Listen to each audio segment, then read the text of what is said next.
Bienvenue dans notre émission La tête dans le cœur. Je suis Alix. Et moi, Caroline. Dans l'épisode du jour, nous donnons la parole aux hommes. À nos hommes, en l'occurrence. Il est important pour nous que dans La tête dans le cœur, tout le monde puisse se sentir concerné et d'aborder certains sujets avec une vision masculine. Et alors avec deux, c'est encore mieux.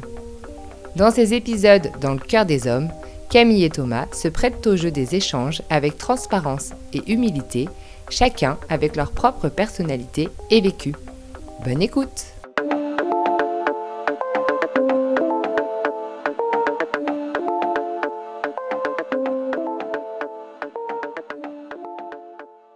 Bonjour les amis, bienvenue dans notre 8e émission. Nous sommes très heureuses et heureux de vous retrouver aujourd'hui pour cette émission testostéronée. Nous avions envie d'entendre les hommes aujourd'hui et en l'occurrence nos hommes, nos maris. Donc bonjour à Thomas, mon mari, et bonjour à Camille. Merci Bonjour. à vous. Bonjour. Merci à vous d'avoir répondu présent pour notre émission spéciale. Oui, c'est la première émission qu'on fait avec des hommes, du coup, ce ne sera pas la dernière.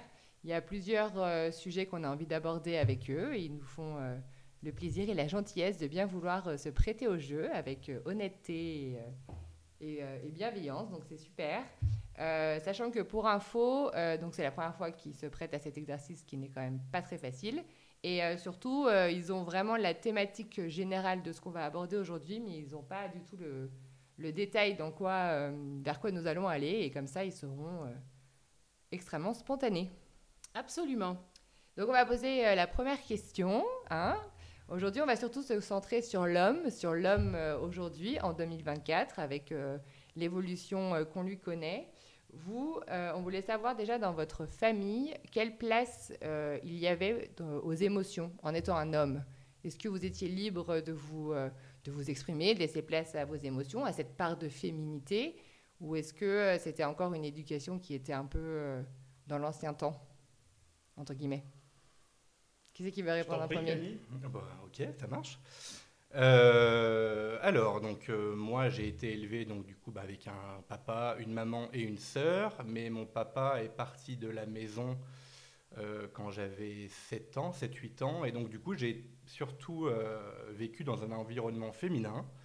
Avec ma maman et ma sœur, j'avais aussi beaucoup de tantes, beaucoup de cousines, donc c'est vrai que j'ai évolué vraiment dans un environnement très féminin. Et donc c'est vrai que par rapport aux émotions, je me suis jamais retenu de sortir mes émotions et ça a toujours été bien accueilli. Donc j'ai pu sortir des larmes quand il y en avait, des rires, des colères face du coup à ma maman et à ma sœur qui en ont pris beaucoup aussi, de la colère, des pleurs, beaucoup de choses. Mais en tout cas, j'ai pas eu de mal à sortir mes émotions. Voilà. Alors, moi, à l'inverse, ce fut une éducation à peu près équilibrée, c'est-à-dire que j'avais mon papa et ma maman avec moi, qui sont toujours ensemble aujourd'hui d'ailleurs. Et de la même manière, on va dire qu'au niveau des émotions, ça a laissé libre cours, même des fois des émotions qui pouvaient être sacrément tranchées, avec de grosses disputes, etc. Mais j'ai toujours été... on m'a toujours laissé la place à exprimer mes émotions. Après, les comprendre, ça, c'était autre chose. Parce que peut-être que c'était une éducation, comme tu l'as dit, peut-être d'avant. Aujourd'hui, je pense que ça a beaucoup évolué aussi. Mais je ne suis en rien là pour les blâmer. Ils ont fait ce qu'ils ont pu avec ce qu'ils avaient sur le moment.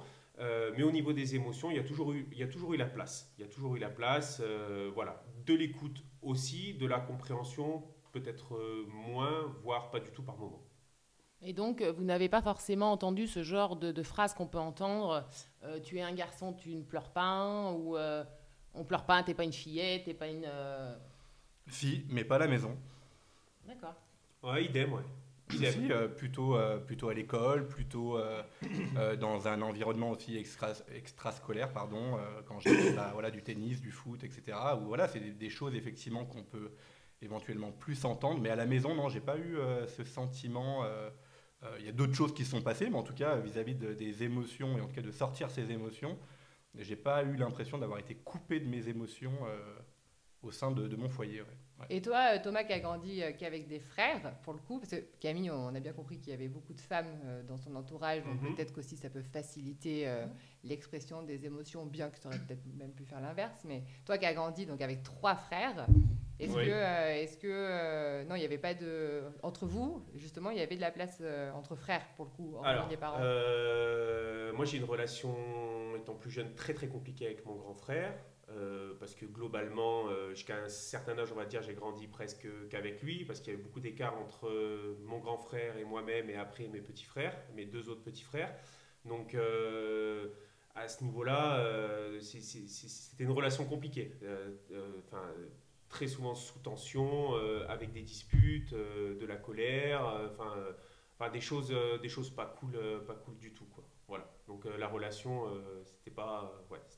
Il n'y avait pas forcément une solidarité masculine, justement, aucunement. une entraide. Non, ça Tu disais n'existait que pas. Non, ça n'existait pas avec mon grand frère, pas du tout. Au contraire, c'était plus. C'était que de la dispute, en fait, au final. Et mon papa, n'étant pas très expressif, on va dire, voire même pas du tout. Et lui, à l'inverse, renflouait bien ses émotions, quoi. Voilà. Donc moi, je m'autorisais aussi à lâcher. Peut-être que j'avais décidé inconsciemment de couper ce lien où il fallait dire ce qu'on pensait, se faire sortir ses émotions. Alors qu'à l'inverse, j'avais un papa qui lui, plutôt gardait ça pour lui, quoi. Il n'y avait pas forcément d'exemple paternel dans l'expression. Non, à ce niveau-là, non. Mon père a toujours été très fermé à ce niveau-là, mais de par d'une grande souffrance aussi qu'il a vécue dans son enfance. Donc je ne le blâme en rien aussi, il a vécu ce qu'il a vécu, et donc c'était très compliqué pour lui de faire sortir ses émotions. Et toi Camille, autant tu étais à l'aise avec tes émotions avec ta maman, tes sœurs, mais quand tu allais chez ton père, est-ce que tu sentais une différence? Déjà c'était très compliqué, je pense que j'ai beaucoup plus mal vécu le divorce que j'aurais imaginé, en tout cas ce que j'ai imaginé quand j'étais petit, donc c'était très compliqué, parce que du coup... j'allais chez mon papa du coup un week-end sur 2 et donc le reste du temps j'étais chez ma maman et c'était déjà très très compliqué au moment où je devais aller le week-end chez lui. Voilà, ça a été beaucoup de pleurs, beaucoup de colère parce que je voulais pas y aller. Voilà, donc c'était un environnement qui était un peu malsain pour moi de quitter mon foyer où j'étais vraiment à chaque fois très rassuré par ma maman, voilà, qui avait les mots, voilà, et je cherchais les mots et elle avait les mots. Et c'est vrai que mon papa, qui du coup lui aussi a du mal à sortir ses émotions, même si je l'ai déjà vu beaucoup de fois sortir ses émotions. En tout cas, quand j'étais petit, je le voyais très peu. Et c'est vrai que quand j'allais là-bas, j'avais l'impression de ne pas forcément être compris, de ne pas forcément être protégé comme je l'étais au quotidien avec ma maman. Et donc c'était très compliqué, ouais, très très compliqué quand j'allais chez lui. Et c'était quoi ta question déjà? Si tu t'autorisais aussi avec ton père à lâcher tes émotions aussi, de manière aussi fluide qu'avec ta maman? Très peu. Ça, je l'ai expérimenté beaucoup plus tard. Mon père était, et d'ailleurs toujours, alors ça se délie un petit peu plus maintenant, mais est un taiseux. Donc c'est vrai que c'est pas quelqu'un qui parle énormément, en tout cas dans le cadre du personnel et de l'émotionnel. Donc c'est vrai que j'ai pas eu forcément beaucoup d'échanges, en tout cas sur mes émotions. Il les comprenait très peu. Je me rappelle que quand je pleurais, quand il me voyait, quand il venait me chercher justement le week-end, et que je m'attachais à la table parce que je voulais pas y aller, ça le mettait en colère. Ça le mettait en colère parce que lui, je pense que de son côté, il comprenait pas pourquoi son fils voulait pas venir chez lui. Et donc je pense que de son côté, je pense qu'il n'avait pas forcément les mots, les bons gestes pour bien m'approcher, pour accueillir vraiment le petit garçon que j'étais. Et donc c'est sûr que la relation, elle n'était pas fluide parce qu'il me comprenait pas. Il me comprenait pas, je pense. Ouais. Est-ce qu'on peut dire que globalement, vos mères accueillaient les émotions, il n'y avait pas de sujet, mais que les papas, finalement, il y avait un peu une barrière, globalement? Il y a un truc alors, genre on ne sait pas comment faire, quoi. Au fond, moi, je pense que moins naturel. Que mon papa, d'ailleurs, qui écoute régulièrement les épisodes, donc je pense qu'il va écouter celui-ci. Euh, Je pense qu'il a beaucoup d'émotions et je sais qu'il sait les sortir et je l'ai vu d'ailleurs dernièrement sortir des belles émotions. Et je pense que bah voilà, lui il a été du coup il a eu une éducation un petit peu comment dire à la campagnarde, donc où effectivement on sort pas les émotions. Papa très dur, maman aussi un peu dure. Alors enfin sa maman était aussi beaucoup ouais, dure dans son éducation. Alors plus elle a vieilli et quand elle a été grand-mère, elle était beaucoup plus douce. Mais en tout cas, voilà, ses parents étaient très durs. Et je pense que lui, de son côté aussi, je pense qu'il avait beaucoup d'émotions, comme moi j'en avais quand j'étais petit, sauf que je pense que lui ne pouvait pas les sortir ni avec sa maman, ni avec son papa. Et, euh, et c'est ce qui l'a construit du coup aussi en tant que papa, donc c'est-à-dire à très peu sortir ses émotions. Mais je pense qu'au fond, il en a beaucoup. Enfin, ouais, beaucoup voilà, de belles émotions. Je pense qu'il a beaucoup, voilà, il a beaucoup de timidité, beaucoup de fragilité, comme moi finalement quand j'étais petit, et je pense que ça le dérangeait parce que je pense qu'il était comme moi et ça l'a dérangé justement de le voir en lumière justement avec moi. Voilà. Et toi, Thomas? Tu Bah, disais que toi, ton papa, il avait plutôt une éducation très, très stricte, voire même mon un peu papa violente. plus jeune a vécu l'enfer de ce qu'on peut vivre de l'enfance. Il a été battu. Enfin, ça a été très très compliqué. Lui, à l'inverse de l'amour, il n'en a jamais reçu. Quand il était plus jeune, il a commencé à recevoir de l'amour quand il a rencontré ma mère. Donc c'est vrai que ça a été quelque chose de très compliqué pour lui. Euh, Très conflictuel. On a eu un rapport très conflictuel tous les deux durant l'adolescence. Euh, c'est vrai que on se comprenait pas. On se comprenait pas et en général, quand il y avait un problème dans la famille ou quand il y avait un des enfants qui était en train de déconner, c'est toujours ma mère qui intervenait. Et mon père arrivait en dernier recours quand ma mère en pouvait plus. Et c'était en mode un peu père fouettard, quoi. Tu vois, voilà, c'était ça. Euh, mais tu sentais qu'il avait. Enfin, j'ai des souvenirs d'échanges violents qu'on a eu lui et moi. Euh, mais tu sentais quand même que c'était quelque chose il avait pas envie. Il n'avait pas envie parce qu'il avait vécu ça, plus jeune. Et d'ailleurs, je pense que c'est pour ça que ma mère prenait beaucoup le relais et que vraiment elle lui donnait la main à partir du moment où elle en pouvait vraiment plus parce que 4 garçons à la maison, enfin voilà, c'est quelque chose quand même. Enfin, C'est sportif. Ouais, c'est sportif, on va dire. Et au niveau des émotions, donc c'est vrai que durant cette période d'enfance, adolescence, il n'y avait pas trop de dialogue avec mon père. Et moi, je suis très fier parce que juste avant de partir à La Réunion, donc de venir vivre ici, j'ai eu un dernier repas, entre guillemets, en famille avec mon papa. Et enfin, j'ai trouvé la clé du coffre-fort, quoi. Et donc là, ça a été... ça me fait- C'était la belle discussion, quoi. Ouais, c'est un très beau moment. Ce qui Ça a est été intér- un très beau moment. ce qui est intéressant, c'est de voir que c'est plus vous qui avez fait le rôle d'ouvrir un peu le cœur cœurs. des papas plutôt que l'inverse. Donc c'est intéressant. C'est intéressant. Merci. Ouais, merci pour vos partages. Qu'on soit un homme ou une femme, on a tous en nous un couple intérieur, c'est-à-dire notre partie féminine et notre partie masculine. Alors on rappelle que notre côté féminin, c'est plus du domaine de la créativité, de notre intuition, du côté artistique, de la douceur, du côté émotionnel. Et on a une partie plus masculine, où ce sera plus les actions, le faire, les projets, les idées, les mises en place, les mises en action, l'engagement. Et aujourd'hui, on aimerait vous poser cette question. Si vous deviez définir dans un balancier l'équilibre entre cette partie féminine et votre partie masculine, eh bien, comment vous qualifieriez ces deux paramètres qui ne font qu'un, mais est-ce qu'il y en a un qui penche plus que l'autre? Enfin, si vous voulez bien répondre à cette question. Et surtout, est-ce que vous assumez cette part de féminité? Bon, Oui, en tant qu'homme, effectivement. en tant qu'homme, est-ce que ça a toujours été le cas déjà ou pas?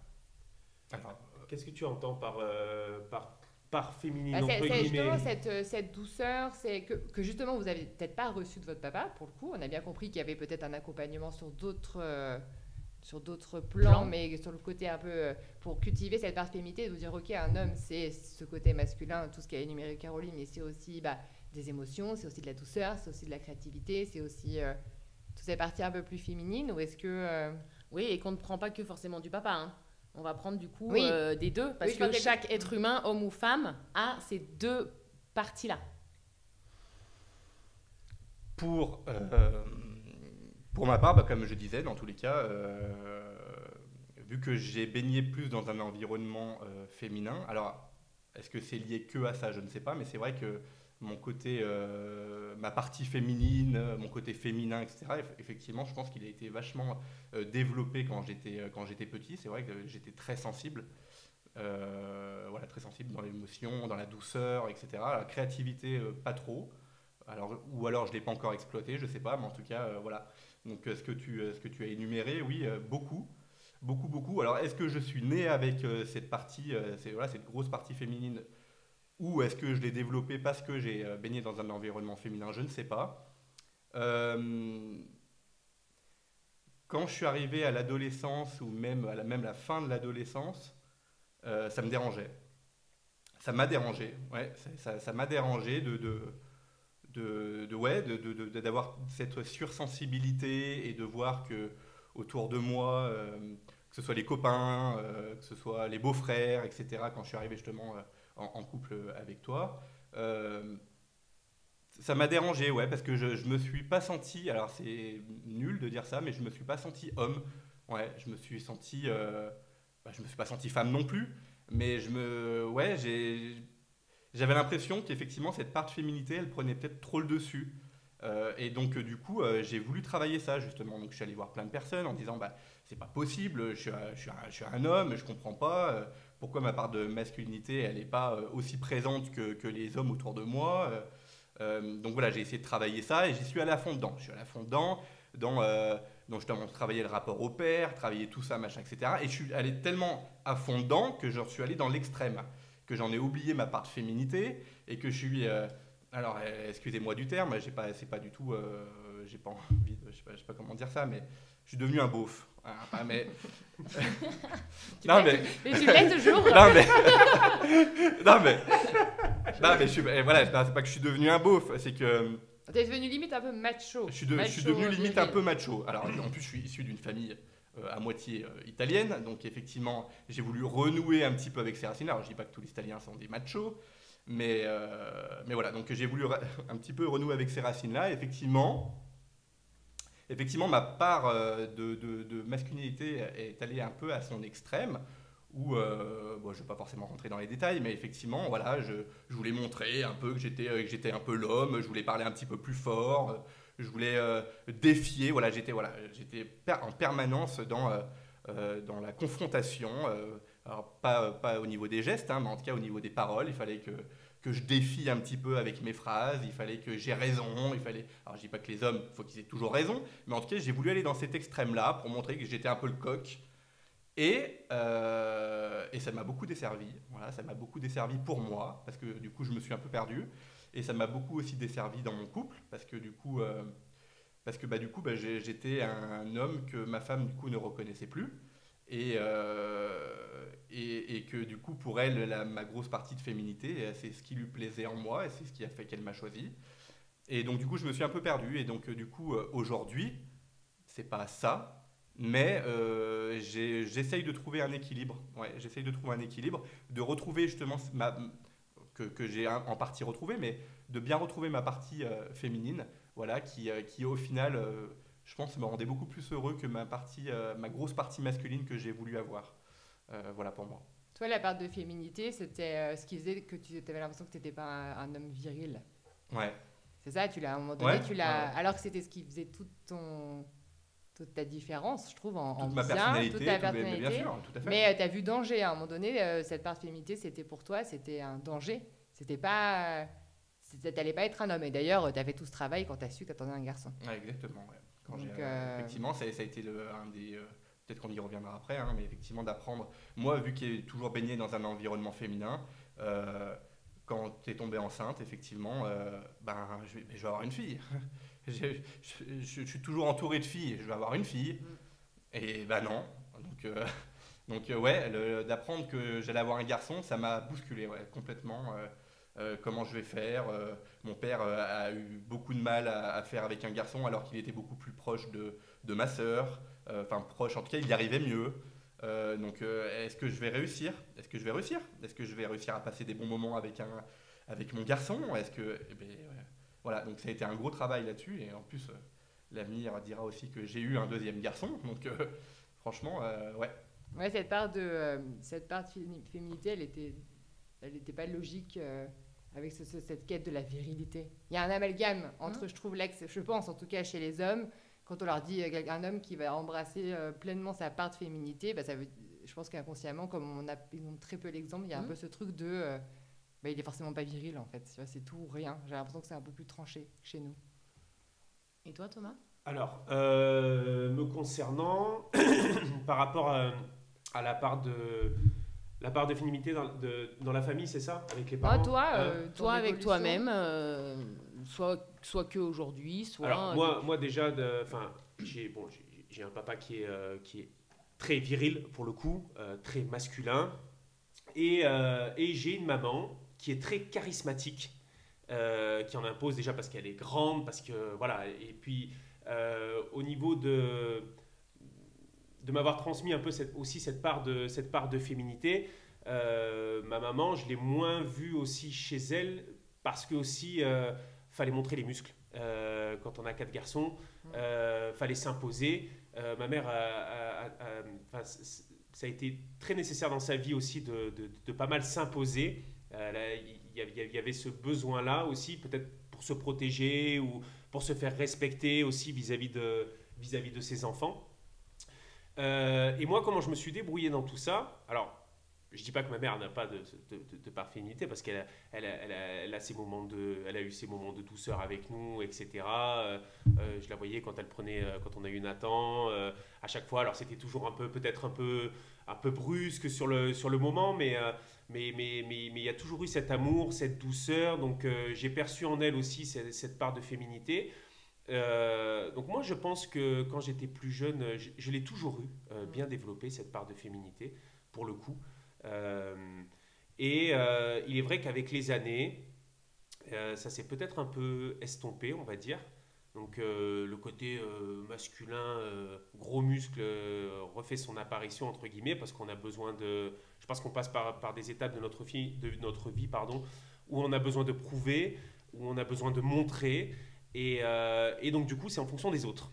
Moi, je peux vous dire qu'ayant fait des stages tantra avec des hommes, et qui pourtant n'avaient pas un pet de muscles, ça, c'était des hommes virils. Voilà. Et pourtant, les mecs, voilà, c'était des allumettes, quoi. Le stéréotype c'était mec, aucunement le stéréotype. Les gars, ils baladaient en sarouel, tu vois, à la cool, il n'y avait rien de... Et pourtant, ils dégageaient une virilité extraordinaire. Et je pense qu'aujourd'hui, si on peut, moi, si je peux lancer un message, c'est que, effectivement, comme le disait Camille, on a besoin de retrouver cet équilibre. On a besoin d'amener de la douceur dans nos paroles, dans nos gestes, dans nos attentions envers ma femme. Là, pour le coup, je vais parler de mon cas perso.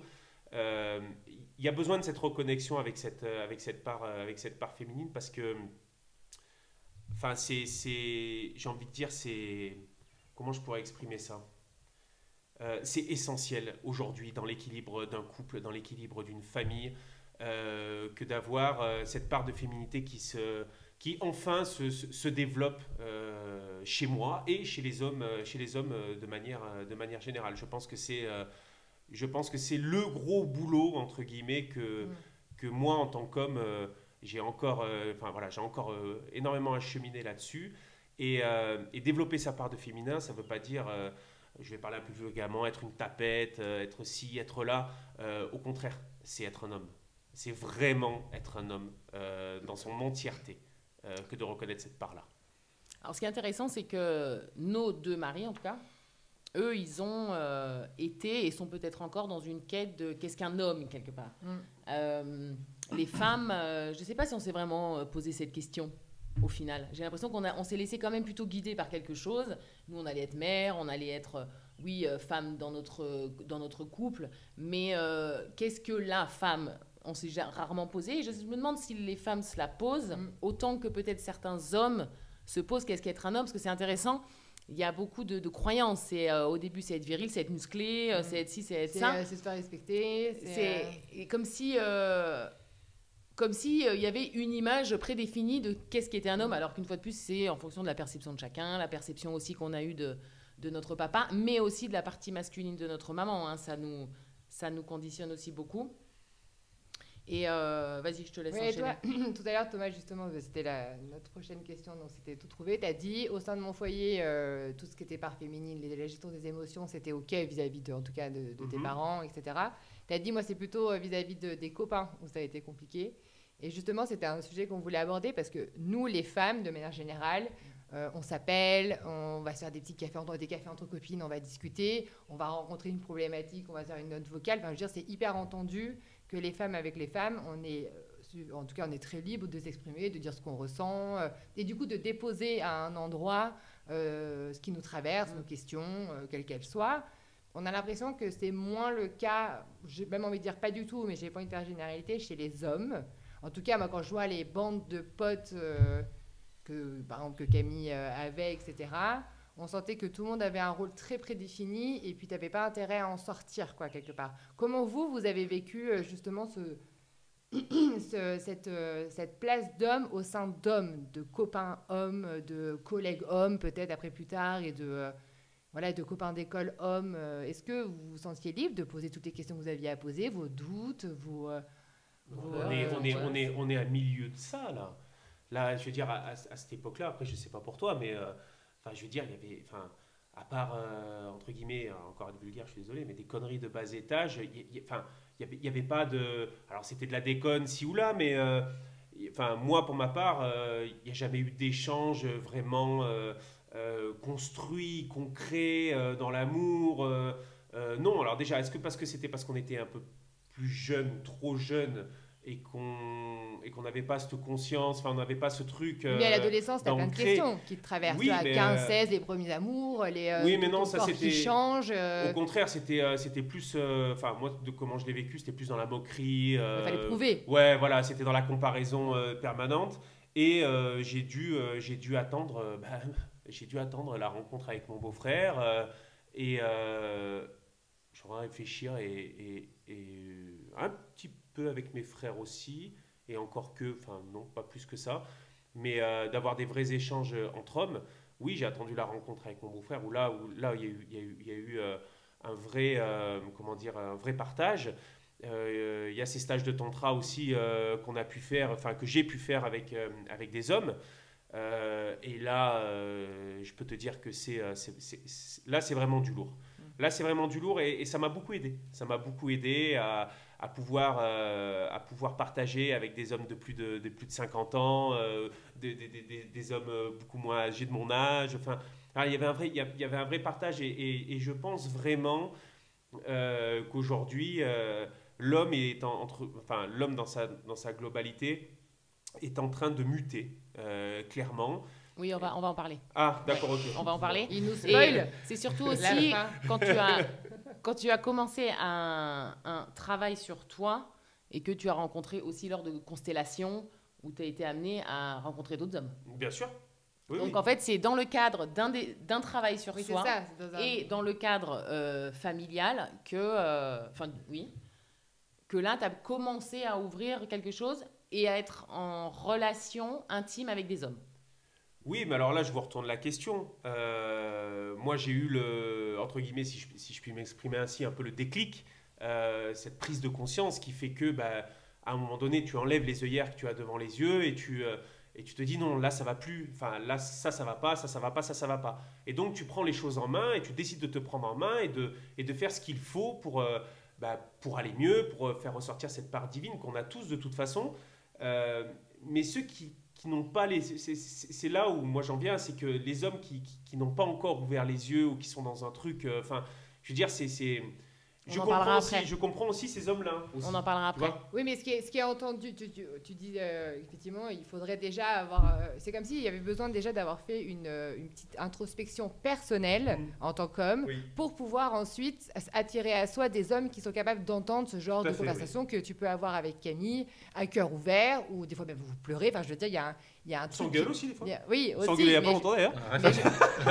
Je veux dire, il y a un truc qui est vachement entier et sincère. Nous, de tout temps, les femmes, globalement, on a grandi avec un petit cercle de copines où vous avez une question, un problème, un émoi. Les soirées pyjama. Mais voilà, une question identitaire sur qui on était, on allait le partager et on sait qu'à aucun moment on se serait fait juger ou critiquer. Donc on avait, depuis déjà très jeune, on savait qu'on avait cet endroit, ce lieu où on pouvait se confier et se libérer et se questionner et échanger. Et c'était comme si c'était légitime quelque part. Plus que les hommes. Et alors que vous, j'ai l'impression que. Est-ce que vous étiez pas. Enfin, je sais pas, chérie, Camille, toi aussi. Chérie.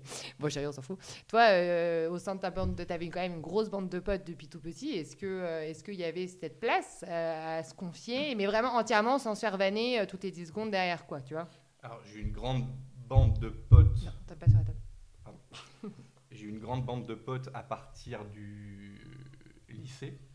Collège, on était plus 4-5, machin, etc. Mais je reviens un peu plus jeune. Je me suis toujours senti,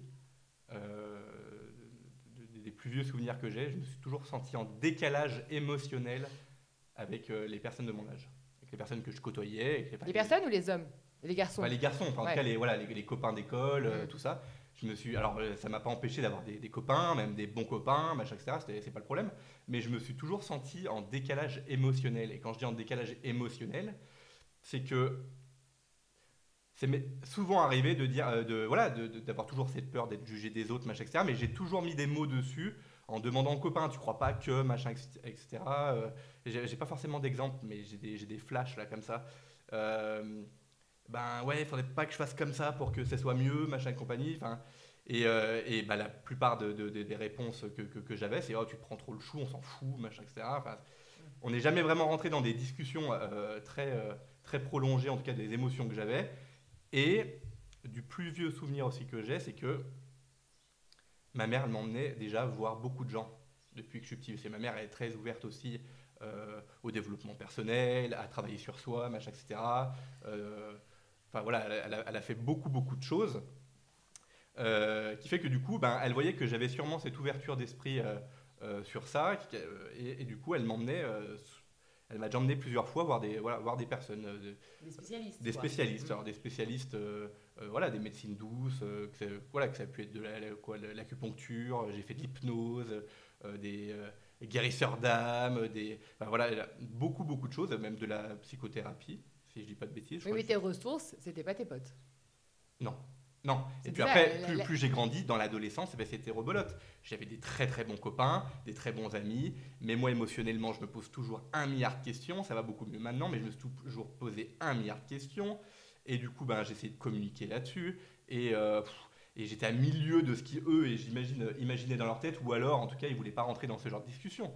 Et après, pour revenir à l'homme, machin, etc., j'ai aussi baigné aussi avec des copains où c'était pas des copains qui se castagnaient, machin, etc. Nous, on était des geeks, on parlait de jeux vidéo, on faisait des LAN les week-ends, donc effectivement, sorti de ça, donc sorti de nos jeux vidéo, les discussions, ça allait globalement pas plus loin que les filles, les jeux vidéo, l'école, et puis pas beaucoup plus loin, quoi. Même aujourd'hui, certains copains que j'ai gardés de mon enfance, ça se livre un peu plus. J'essaye de piocher un petit peu parce que moi c'est mon truc. J'adore effectivement parler, approfondir un peu les choses, aller un petit peu loin dans ce que tu penses, dans ce que tu ressens, machin, etc. Et c'est vrai que globalement, parce qu'il y en a où c'est pas le cas, mais en tout cas globalement, c'est tu me saoules avec tes questions, arrête, c'est bon, j'ai pas envie de parler de ça, j'ai pas envie d'aller plus loin dans ce genre de discussion, j'ai pas. Donc globalement, oui, j'arrive pas forcément à aller piocher ce que j'ai envie, en tout cas d'aller dans des discussions profondes comme j'aime avoir. Les gens avec qui j'arrive à voir, effectivement, Thomas, on s'est vachement... ça fait 13 ans qu'on se connaît, mais finalement ça fait très très peu de temps qu'on s'est vraiment découvert. Voilà, donc ça c'est un bonheur depuis au moins 1 ou 2 ans. C'est un bonheur, justement, c'est nos échanges qu'on a, vraiment véritables, d'hommes. Et surtout, d'ailleurs, quand on est parti 15 jours à La Réunion l'année dernière en vacances, ça a été incroyable. Incroyable. On s'est découvert, nous deux, on s'est découvert en tant qu'hommes, on s'est découvert, on est venu affronter nos peurs, on est venu. Voilà. Donc, ce travail. Non, oui, pardon. Ouais, je m'y perds un peu là. Je dis, est-ce que du coup, est-ce que ça manque? Est-ce que le fait de baigner dans cet univers, parce que déjà l'école, les copains, ça nous construit quand même beaucoup en tant que personne, quand même aussi, une fois adulte. Il y a un moment donné où dans notre vie, on se confie peut-être plus à nos amis qu'on se confie peut-être à notre famille. Est-ce que, en tant qu'homme, ça manque de ne pas être libre, de pouvoir dire un jour dans sa bande de potes, un vendredi soir, les gars, ça va pas en ce moment en tout cas, de votre vécu à vous Ça a été le cas une fois. Ça a été le cas une fois où j'ai eu une énorme crise identitaire. J'étais vraiment pas bien. J'étais même à 2 doigts d'y passer, tellement que j'étais pas bien. Et c'était quand? Quand j'étais à Saint-Chamond, justement, pour mon bac pro. Ce que j'allais dire à Saint-Chamond. Ouais, à Saint-Chamond, quand j'avais en plus pour le coup, j'avais 18 ans, j'avais mon appartement pour moi tout seul. Et là, ça allait pas. J'ai une grosse crise identitaire. J'avais l'impression que ce que je disais, en fait, je le pensais pas. Et bon, bref. Et donc, du coup, j'étais vraiment pas bien. Et j'étais, du coup, rentré le week-end, du coup, dans ma bande de potes. Et je leur avais expliqué, justement. J'étais vraiment rentré dans le détail. Où j'étais pas bien, j'avais pas l'impression de me reconnaître. J'ai l'impression que ce que je dis, je le pense pas vraiment. Que j'ai l'impression de pas avoir de personnalité, machin, etc. Et une personne m'a vraiment écouté. Alors, m'a vraiment écouté. En tout cas, a retenu en tout cas les émotions que j'avais eues sur le moment et du coup m'a emmené voir ma sœur pour en parler. Il n'a pas voulu lui en parler, mais en tout cas, voilà. Donc il m'a dit je sens que tu n'es vraiment pas bien, machin, etc. Moi je sais pas, je pense que je ne saurais pas t'aider, donc je vais t'emmener voir ta sœur et tu pourras discuter de ça avec elle. Mais quand j'y suis allé ce week-end-là, justement, où j'ai tout déballé, je pleurais même face à mes meilleurs potes. Ils ne comprenaient pas, ils me disaient mais les phrases c'était mais t'es débile. Ce que tu nous dis là, c'est pas vrai. Oui, voilà. T'avais pas envie de ressentir ce que tu ressentais. Quoi. Ce que tu ressens, mais nous, mais c'est pas vrai ce que tu racontes. Je dis, mais oui, mais toi tu me vois une fois tous les week-ends, machin, etc. Est-ce que je ressens vraiment? Je te le dis là, ce que je suis en train de vraiment ressentir. Ouais. Non, mais non, arrête, mais tu nous fais. Limite, tu nous fais chier, c'est bon, c'est n'importe quoi, on sait vraiment qui tu es. Ce que tu nous décris, c'est pas vrai, quoi. Ouais, hop, les cœurs, on passe à autre chose, quoi. Oui, après, il te répondait en fonction de lui, comment il était avec les émotions de manière générale. Il se sentait peut-être impuissant aussi. Bon, après, il a agi comme il a pu en tant que... Oui, non, mais tout à fait. Et c'est pour ça ce que tu disais tout à l'heure, justement, par rapport à ta place, quand justement dans des groupes de potes, où effectivement, il faut que tu aies ta place, il faut que tu sois Camille le machin, il faut que tu sois un tel le machin, tel le machin, tel le machin. Le marrant, le dragueur, le machin, etc. Et effectivement... moi j'étais Camille qui était un peu le rigolo, le puceau de la bande, voilà, et non, il fallait pas que ça aille plus loin, quoi. Ouais, et donc du coup ouais, dès que tu sors un peu de ton cadre, alors, ça va pas parce que ça déstabilise une dynamique, ça déstabilise un groupe, ça, voilà, quoi. Et d'ailleurs c'est pour ça que globalement, d'ailleurs je vais finir là-dessus, c'est pour ça que d'ailleurs je pense que globalement les gros groupes à 25-30 ans, ça s'effondre. Parce que chacun prend sa place finalement, que ce soit professionnel, que ce soit avec une femme ou avec un mari. Tu peux avoir des enfants, tu peux voilà. Et je pense que ça, globalement, ça déstabilise des groupes, ce qui fait que ça éclate parce que les gens sont pas d'accord. Toi, t'as une copine. Mais non, toi, t'étais le puceau de la bande. Et maintenant, t'as une copine. Maintenant, ça nous va pas, là. Fais chier, quoi. Voilà, donc toi t'étais dragueur, non maintenant tu te ranges, non fais chier, on pourra pas rigoler avec toi pour aller draguer des filles.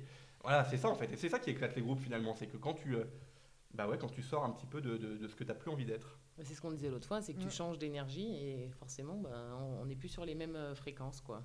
Alors soit il y en a, ça bougera jamais, donc je pense qu'ils peuvent rester potes jusqu'à la fin de leur vie parce que peut-être qu'il n'y a aucune évolution, aucun changement, ils aiment entretenir ce rôle qu'ils ont et peut-être qu'ils se sentent bien tout simplement dans cette relation. Quant à d'autres qui, eux, vont peut-être cheminer vers d'autres horizons. Et forcément, là, il y a un décalage. Et nous, en préparant cette émission, le constat, on enfonce un peu une porte ouverte en disant que dans le milieu du développement personnel, il y a quand même une majorité de femmes. Et depuis très longtemps, moi, j'ai eu des hommes en séance, de plus en plus, soit parce que c'était des hommes qui déjà se posaient des questions, étaient avaient des besoins très précis dans leur vie, ou alors qui qui venaient me voir parce que leur femme n'en pouvait plus et ils se rendaient bien compte qu'il y avait un gros décalage au sein du couple et qu'eux-mêmes devaient faire quelque chose. Alors, est-ce qu'ils le faisaient pour eux ou pour leur couple? Ça, c'est encore autre chose. Toujours est-il que...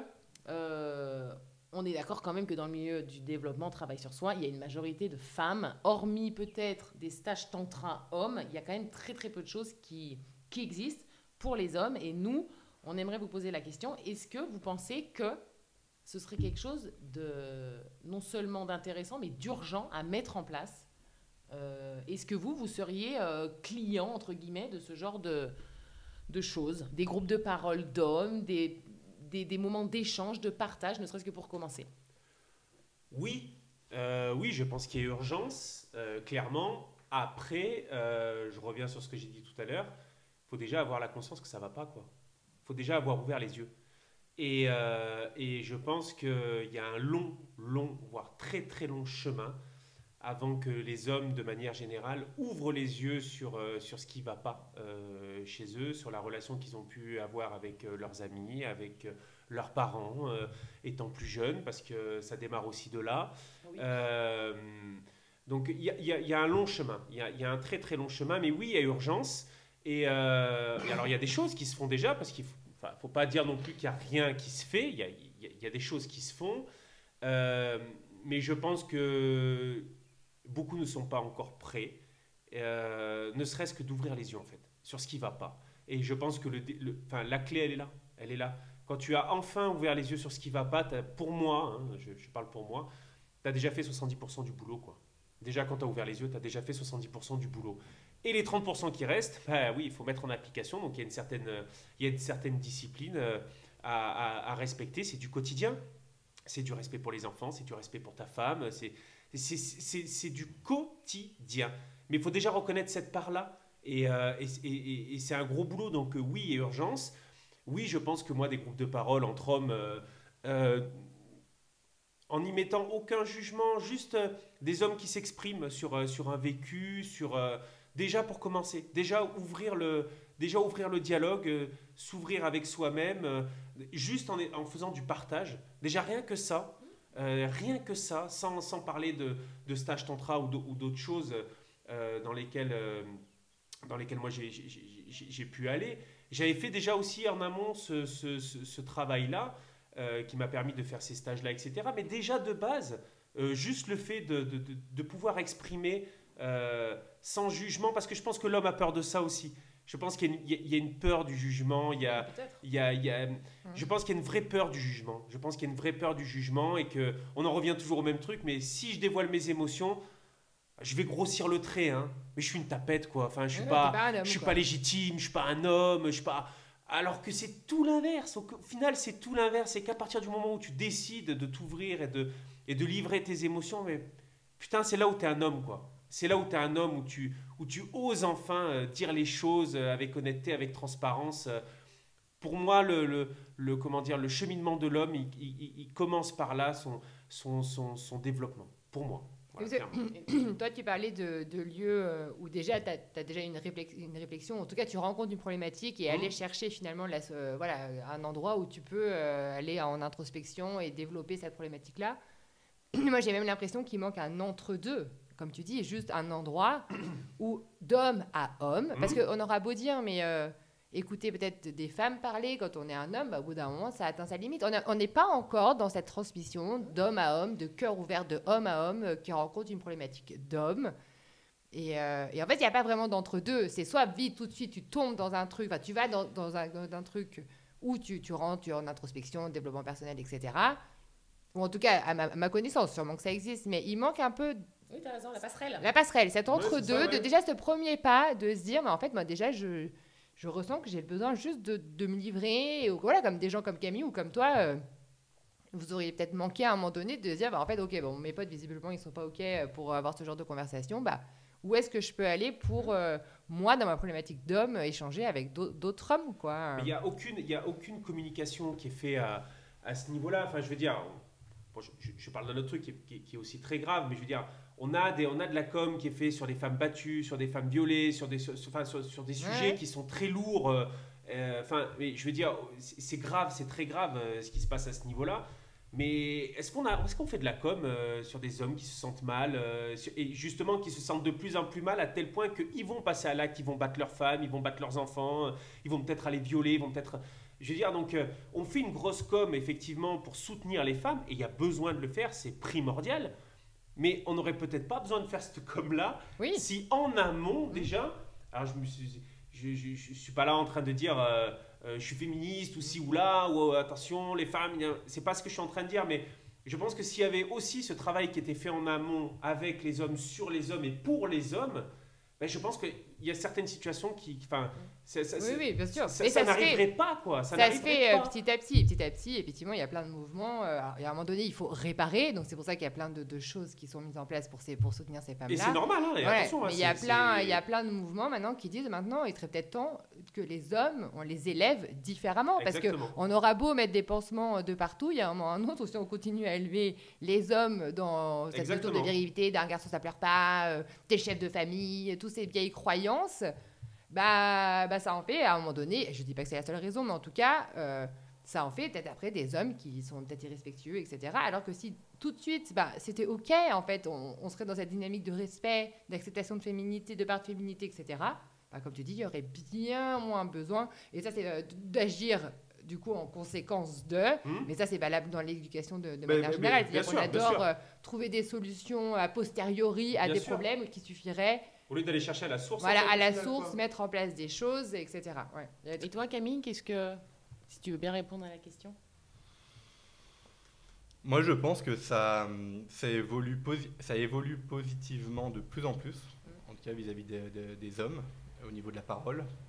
Tout simplement parce que là, je le pense maintenant, enfin, en tout cas, j'y ai pensé il y a 30 secondes. Je pense que c'est aussi parce que les femmes font ce travail-là, donc c'est-à-dire prennent du temps pour elles, justement, d'aller faire du développement personnel, enfin en tout cas un milliard de choses qui sont mis à disposition, qui fait que du coup ça évolue de leur côté, et ce qui fait que du coup elles sont, je pense, en décalage permanent avec leur mari, leur copain, leur conjoint, du coup dans leur couple. Et du coup l'homme du coup ne se sent plus à sa place dans le couple, et sûrement doit se dire, ou vont se dire, il faut que je fasse quelque chose, parce que sinon c'est pas possible, mon couple est voué à l'échec, et d'autres choses d'ailleurs. Donc je pense que ça va commencer par là, et vu que justement les femmes font de plus en plus de choses, et comme tu disais, il y a plein de femmes qui font plein de choses, machin, etc., et que les hommes moins, je pense que ça va commencer. Et moi je le vois, moi qui suis moi qui écoute énormément les podcasts, qui regarde beaucoup de choses comme ça, surtout. Les vôtres, mais aussi beaucoup d'autres, et notamment au niveau des hommes, et je trouve, en tout cas, ou alors je tombe, j'en sais rien, par hasard dessus, mais en tout cas je tombe beaucoup maintenant sur justement des tablés de 3-4 mecs, et qui vont parler un peu, alors ça va jamais rentrer très profondément, mais malgré tout ça va quand même parler un peu de l'enfance, de ce qu'ils ont vécu, de leur couple, de comment ils se voient en tant que papa aussi, parce qu'il y a beaucoup de pères de famille aussi qui interviennent, comment ils sont avec leurs enfants, comment ils sont dans leur couple, comment ils sont dans leur professionnel, machin, etc. Donc je trouve que la parole, elle se libère un peu plus, et tant mieux, et je trouve ça génial. Pas encore assez profondément, je trouve, c'est pas assez approfondi, je trouve, dans les discussions, mais je trouve que ça devient pas mal, quoi. Ça le mérite d'être là. Franchement, ça le mérite d'être là. Et donc je pense que ça va avancer positivement. Est-ce que je sais pas. Je sais pas. Je pense qu'effectivement il faut qu'il y ait peut-être des nouveaux outils qui sont pas encore imaginés et pas encore créés, mais je pense que ça va arriver, ouais. Je pense qu'on arrive à un stade là vraiment sur le point de vue énergétique un petit peu là. J'ai envie d'aller là-dessus rapidement. C'est que les femmes il y a eu un bond en avant qui a été fait vraiment parce qu'elles ont décidé de s'occuper d'elles et d'aller vraiment en profondeur sur les choses, etc. Et il y a une scission qui est vraiment en train de se créer là. Et en gros, moi je vois ça un peu, l'image qui me vient là tout de suite, c'est les femmes elles sont dans le wagon, elles prennent le train et les mecs ils restent sur le quai, quoi. Donc c'est où tu décides de monter dans le train, ou tu passes ton tour, mon gars. Et puis alors tu vas reproduire le même schéma avec une autre femme, etc., etc., etc. Donc il y a vraiment ça, aujourd'hui, on en est là, quoi. Donc, et je pense que c'est pour ça qu'il y a de plus en plus d'hommes aussi qui décident de se bouger le cul, quoi, au bout d'un moment, et de se dire, attends, est-ce que j'ai vraiment envie de perdre ma femme, de voir mes gosses une semaine sur deux? En fait, les femmes, de manière générale, ne nous laisse plus le choix. On n'a plus le choix, en fait. Donc, si, on a le choix. On a le choix de se séparer, on a le choix de rendre une famille malheureuse, on a le choix de voir ses gosses une semaine sur deux. Moi, en attendant, c'est en rien le choix que j'ai fait. Moi, j'ai fait le choix de prendre ma responsabilité d'homme, justement, et d'aller à fond dedans. Parce qu'il c'est pas tous les jours l'eau de rose non plus. Dans le couple, je parle. Et quand tu décides de prendre ta part de responsabilité, moi, j'ai décidé de monter dans le train, quoi. Donc, c'est pas facile tous les jours, mais voilà. Et les hommes, de plus en plus, je pense, ils prennent cette conscience-là. Et c'est de plus en plus évolué. Donc, comme il dit Camille, je pense qu'il y a vraiment un chemin qui est en train de se... Enfin, il y a vraiment une vague, un mouvement qui est en train de se mettre en place. Parce que les mecs, ils se rendent compte qu'ils n'ont plus le choix, quoi. Et attention, ne pas entamer quelque chose pour sauver son couple, pour sa femme, parce qu'elle l'a demandé, etc. Le faire pour soi. Oui, non, mais c'est ce que... Le faire pour soi. C'est bien, c'est déjà, comme tu fais bien de le rappeler, c'est l'élément un peu déclencheur. C'est déjà pour soi. Et après, quand tu as construit une famille, quand tu as des enfants, quand tu as une femme, etc., d'avoir cet équilibre du couple et de la famille qui, pour moi, est essentiel. Oui, vous avez un peu la double peine, quoi. C'est-à-dire que c'est violent parce que quelque part, ça vient de l'extérieur. Ça vient de l'extérieur. Ah, bien sûr. Ça vient de l'extérieur, donc soit de votre femme, soit peut-être de vos enfants, soit tu dis, Camille, il y a des ressources. Mais quelque part, ça vous demande un double effort d'évoluer parce que dans le milieu des hommes, c'est moins entendu que dans celui de la femme. Donc l'homme qui décide de travailler sur lui et qui décide d'évoluer et de se déconstruire et de tout ce qui est nécessaire aujourd'hui, il le fait quand même dans un milieu où l'ensemble n'est pas forcément favorable à ce changement-là, quoi. L'ensemble... Non, et puis on a l'impression qu'il n'y a que les femmes, du coup, qui ont des choses à régler. Mais hommes ou femmes, tout ce que moi j'explique depuis le début de nos émissions, le 07, 714, 14, 21, ça concerne aussi les hommes. Hein. Et en plus, j'ai envie de dire, c'est double peine, comme tu dis, pour les hommes. Pourquoi ? Parce que de 0 à 7 ans, le petit garçon, il capte donc tout l'émotionnel de maman qui va... il capte tout son émotionnel, qui va conditionner donc l'amour de lui, le rapport à son couple, le rapport à ses enfants, la confiance en lui. Et en plus de ça, de 7 à 14 ans, il va se construire via papa. Et donc, ça va le construire aussi en tant qu'homme et en tant que papa. Donc, il y a quand même ce double nœud à prendre en compte. Et j'ai envie de dire, ils ont peut-être même double travail vis-à-vis de ça. Parce qu'avec les enfants, si plus tard ils en ont, eh bien, la relation que j'ai avec mes enfants sur le plan émotionnel, je vais le tenir de maman. D'accord ? C'est en lien avec ma perception de ma relation à maman de 0 à 7. Mais quel papa je vais être avec mes enfants ? Eh bien, c'est de 7 à 14 ans avec ma relation à papa. Donc, c'est quand même vachement... Il y a quand même du boulot, quoi. Oui, et donc, effectivement, moi, je pense qu'on ressent qu'il y a une ouverture, il y a quelque chose à mettre en place. Je pense qu'il y a vraiment quelque chose d'inédit qui est en train de se passer par rapport aux hommes. Et comme tu l'as dit à juste titre, Camille, on sait, on le voit. Moi, je l'ai remarqué lors de mes séances. Toi, tu l'as vu, lu sur les réseaux sociaux.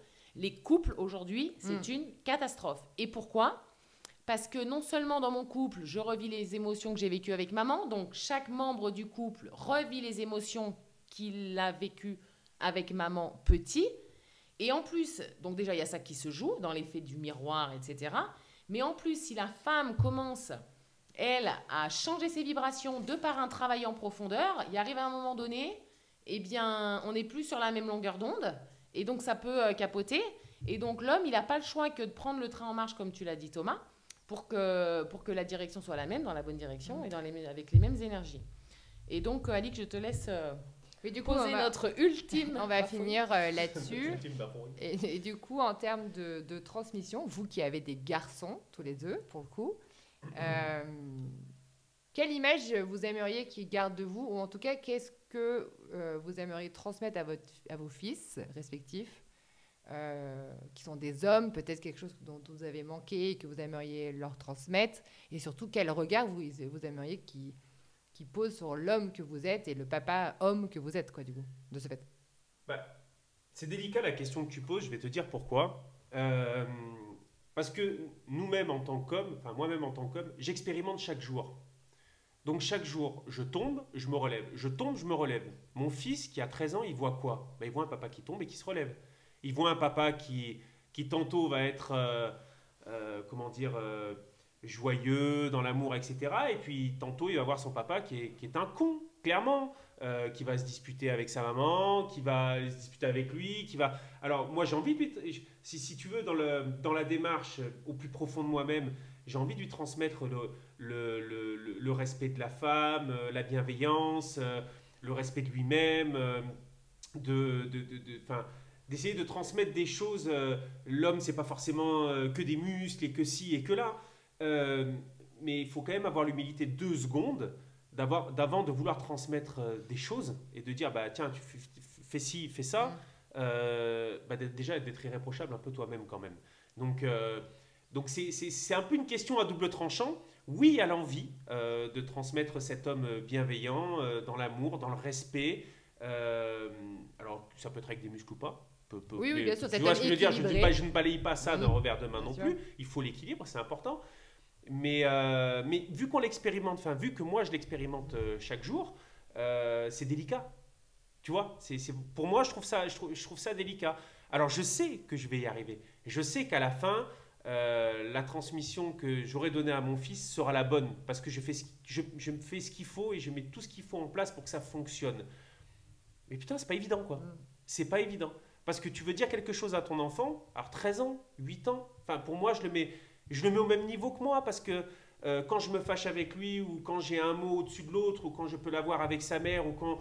Tu vois, évite de donner des leçons quand t'es pas clean toi-même, quoi, tu vois. Mais surtout qu'il te renvoie à toi. Exactement.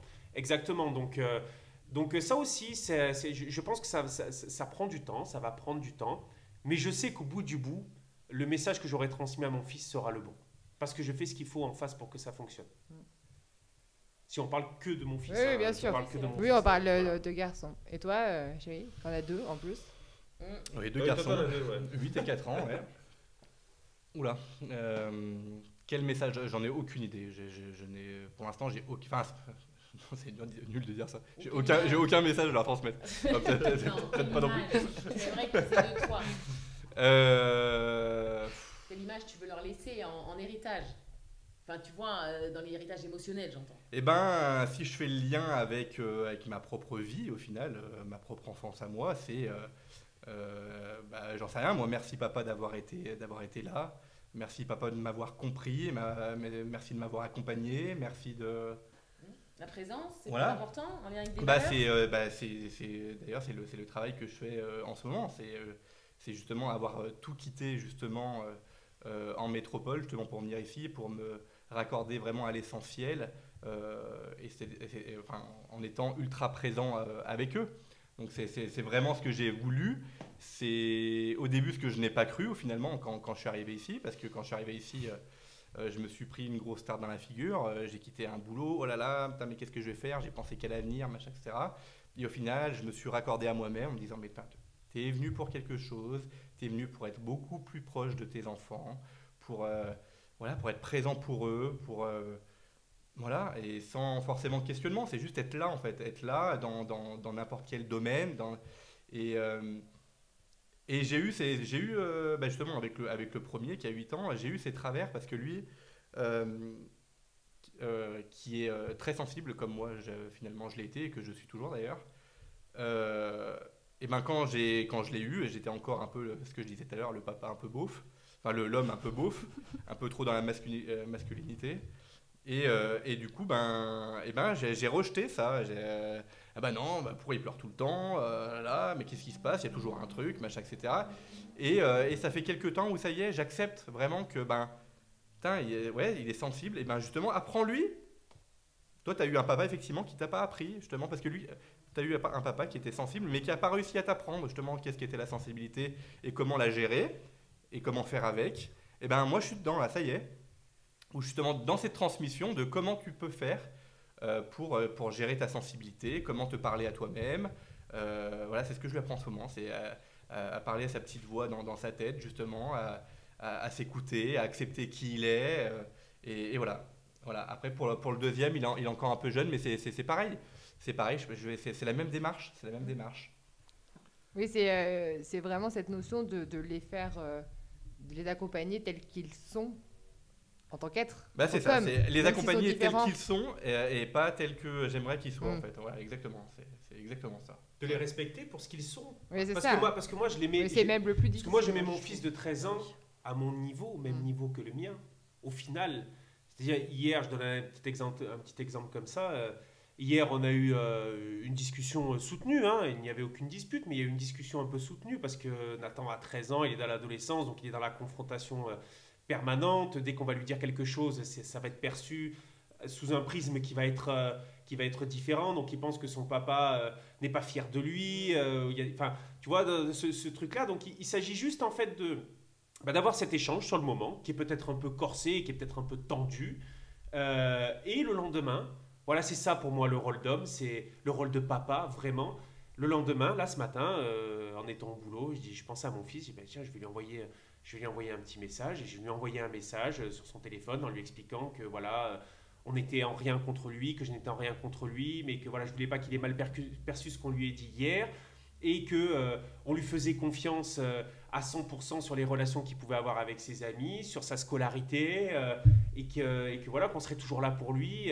Et donc ce pas-là, c'est un texto, c'est pas grand-chose. Non, mais mais c'est déjà beaucoup. Mais à partir du moment où tu décides de considérer ton fils comme un être à part entière et de le mettre au même niveau que toi au final, parce que je pense qu'il y a eu une Hiérarchisation. voilà, de comment on peut élever son enfant. C'est je suis le père, en gros tu fermes un peu ta gueule et c'est moi qui décide.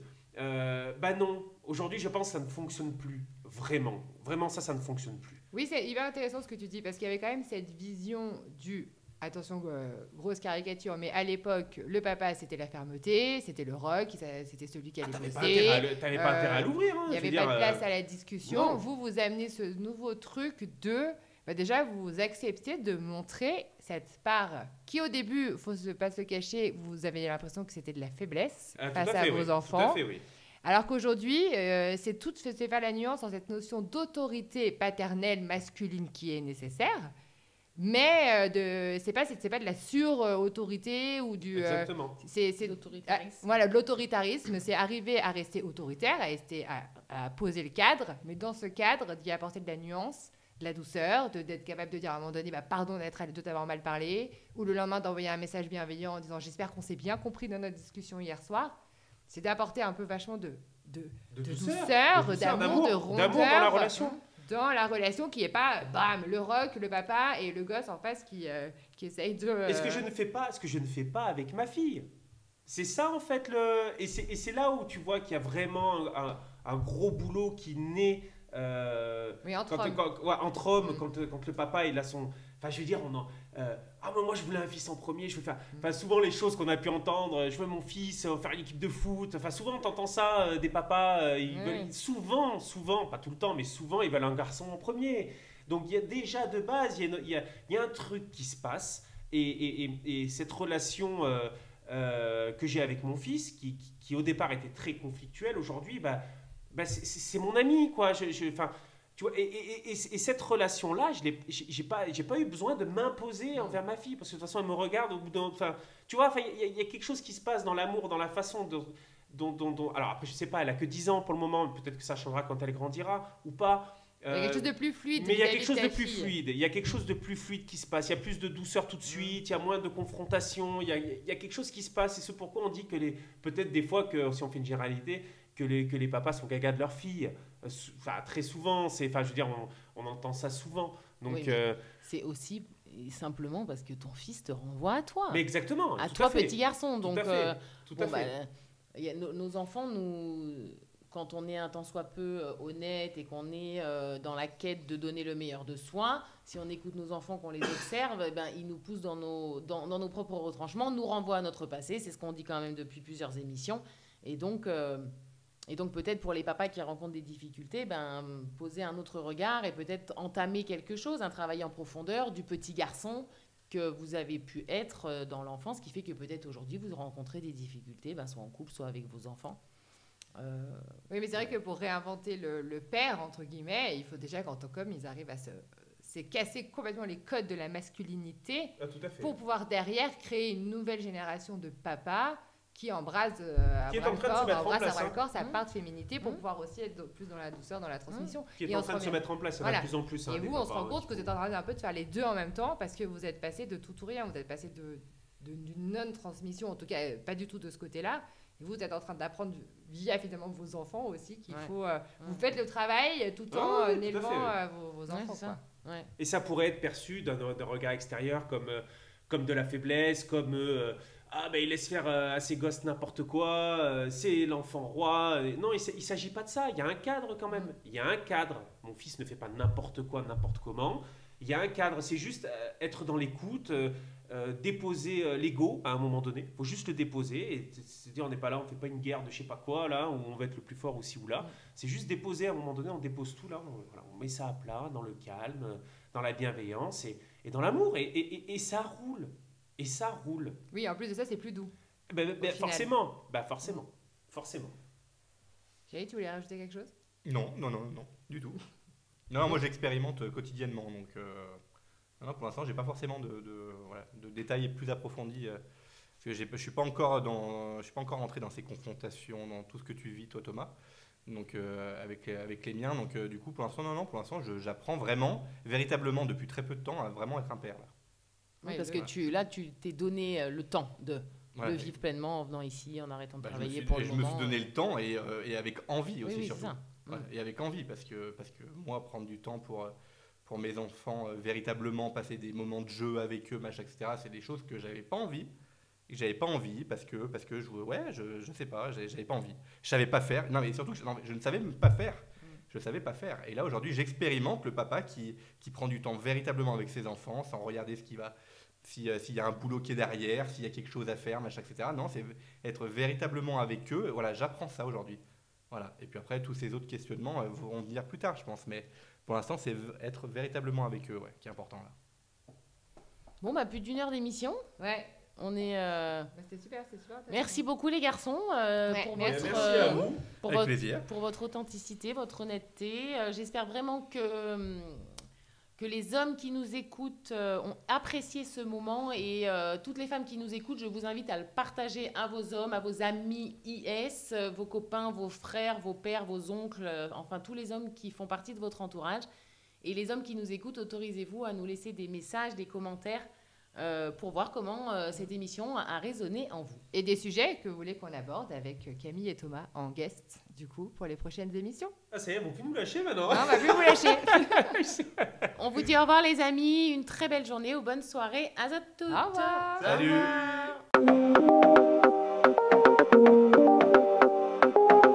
Merci d'avoir partagé ce moment avec nous quatre. Nous souhaitons que ces épisodes dans le cœur des hommes puissent amener une autre dimension à certains sujets évoqués. Rendez-vous sur Facebook et Instagram pour échanger ou poser vos questions. Et on se retrouve mardi prochain.